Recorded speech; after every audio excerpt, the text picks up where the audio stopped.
Hello, bonjour, on va parler aujourd'hui du prince Harry et des dernières rumeurs en fait qui sont parues dans la presse. Comme vous savez que cette chaîne, c'est une chaîne sur rumeurs, on va parler des rumeurs bonnes ou mauvaises sur le prince Harry et Meghan Markle.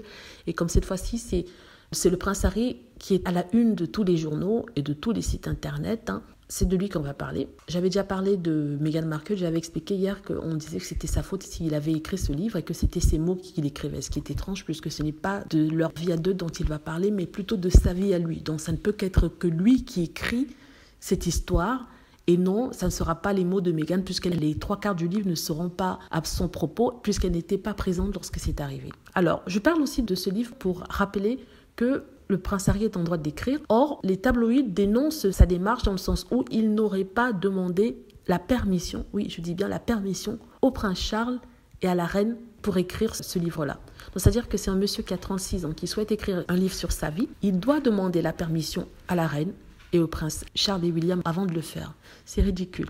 C'est sa vie, je le répète. Il n'a pas à demander à la reine la permission. À la rigueur, ce qu'il pourrait faire par geste de bonté, peut-être par respect, et même là, je ne crois pas, il pourrait envoyer une copie du livre à la reine et en tout cas sa famille pour qu'ils lisent avant de le publier. Mais connaissant comment ça fonctionne dans la famille royale, ces mêmes personnes vont sûrement leaker des informations, c'est-à-dire faire sortir des informations s'ils avaient une copie du livre avant qu'elle ne sorte. Donc on aurait ça le lendemain dans la presse si Harry leur donnait une copie de ce livre-là. Donc moi personnellement je dis non. S'il écrit quelque chose, il doit l'écrire et assumer, c'est-à-dire que il fasse publier. C'est dommage, c'est vrai que la famille soi-disant ne s'entende pas. Tout ça pour dire en fait que non, le prince Harry n'a pas demandé l'aval de la reine, du prince Charles ou prince William.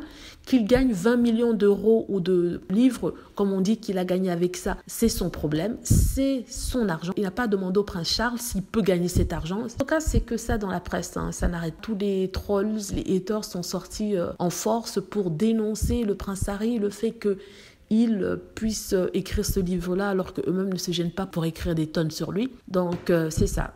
Je crois que le pire est passé. Dans les prochains jours, on aura des tonnes d'articles encore dessus. Parce que bien sûr, les tabloïds n'ont rien d'autre à écrire que ça, donc ils vont essayer de faire le maximum d'argent de ça. Ils vont sortir tout le pur jus de cette information qui en fait n'est que quelques lignes, mais ils vont en écrire des tonnes et des tonnes. On aura différentes versions du prince Harry qui n'a pas demandé la permission à son père, le père qui n'a pas donné la permission au prince Harry. En fait, c'est les mêmes titres qui vont rabâcher encore et encore parce qu'ils sont sûrs qu'il y aura toujours des idiots, de haters, des fans de la famille royale qui seront là pour écouter et croire toutes les bêtises qui auront été dites.